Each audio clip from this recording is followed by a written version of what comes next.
Hey guys, so I didn't do a December update because I didn't really have anything to do.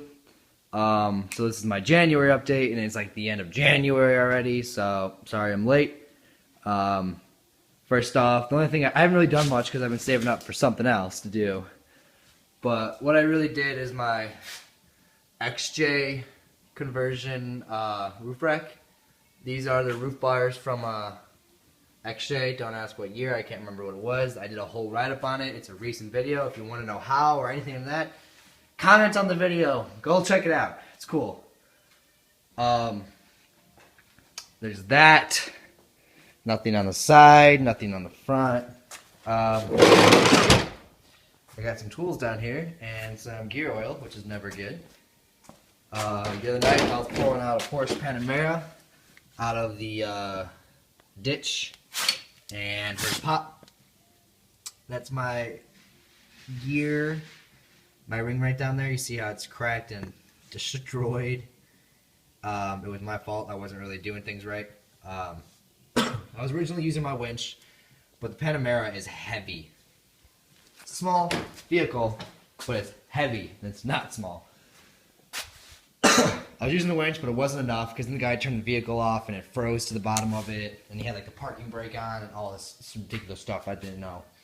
But so that wasn't enough. So then I started using I had the winch attached to him, and I'd go in reverse and then kind of jerk him out, and I was doing that, and then I was kind of sitting there spinning for a second, and I was about to stop, and then I'll pop, ning, ning, ning, ning, ning. I was like, ah, shit. I was hoping it was an axle shaft, but I kind of knew in my head it wasn't. Reason that broke is because when you're pulling the vehicle from the front, usually I do it from the rear, but I don't want to have to use like a jerking motion, and the winch is already hooked up, and blah blah blah blah. Sorry if I sound sick. I've been overworking, plowing, and got sick. But anyways, I had the winch attached to him, and I was using the Jeep to pull. That means all of that weight is on the front axle. Normally it's on the rear, and the rear can handle it, but the front cannot. And so that's what happened. Also, when you go in reverse, your gears are a lot weaker as opposed to going forward. So that's a bummer. But the good thing is, I won't need them very long. These axles are coming out, actually. All my gears, my brackets and everything was supposed to be here today, but UPS is UPS, so it's not here today. So what you're looking at here is a Dana 44 front and a Dana 44 rear. I cut off all the brackets. I still left a lot on there because the guy before me, these are from a Rubicon. They got 513 gears, the Rubicon E-Locker front and rear. The gears are heat treated, so they're stronger. They have upgraded brakes on them. These are centric, which means when they grind down the brakes, usually they go in one direction, but this one's in all directions, so it helps. And then it's like a special abrasive black spray paint, so it won't rust, blah, blah, blah, blah. But that means nothing to me because they're coming off. But yeah, so it also has a Riddler diff covers. This one's upside down in case you're trying to figure out why that looks so weird. So yeah, he had JKS brackets on there, so I just took off what needed to come off enough to fit on my new Artec because I love Artec. So I got the rear truss, the rear rock crawler 3-link mount. I figured since it's off, I might as well do it since I'm going to be doing that anyways. The heavy duty track bar bracket. I'll do the shock mounts later. It's just a lot of money I've spent, and I don't want to spend that much money. The front, again, the upgraded brakes, which mean nothing to me. The Synergy ball joints, gussets. Oh, in the rear I also got the coil perches, so I can get the right coil angles. Got the front truss coming, the front heavy duty track bar bracket. I left part of this mount. This came out of the JKS mount. I just cut it down enough to where I can fit the truss over it. I figured, hey, it's free support right there, so whatever. Also has a diff cover, 513 gears, yada yada yada. It's got a rock crawler tie rod, and it's already meant for flip steering, so it works out for me. Because I had the tie rod, I had to get a new tie rod clamp for my hydro. This is my old one right here that I made, but the size tubing is the same. I got some spare rear shafts.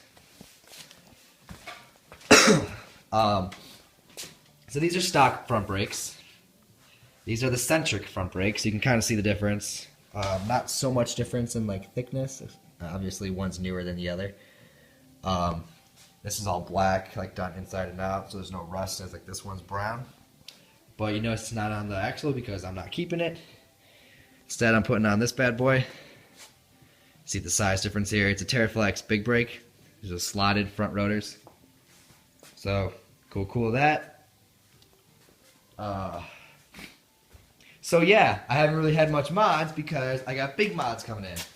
So again, it's a front truss, front track bar bracket, tie rod clamp, rear truss, rear track bar bracket.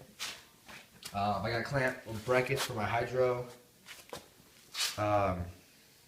The rock crawler third link member, and then I also, as you know, I have the Tom Woods.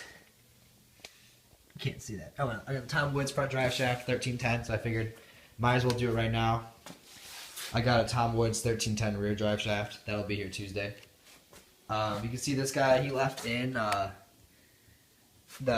1310 yokes. So basically, which is these little mounts right here for your pinion to attach to the drive shaft. I was like, oh sweet, so I don't have to do those because you have to put those in at 180 foot-pounds, and it's like you don't want to over-tighten them because it'll screw the preload on this and blah blah blah blah blah. I was like, great, he left them in so I can just hook my drive shaft up to it and call it a day.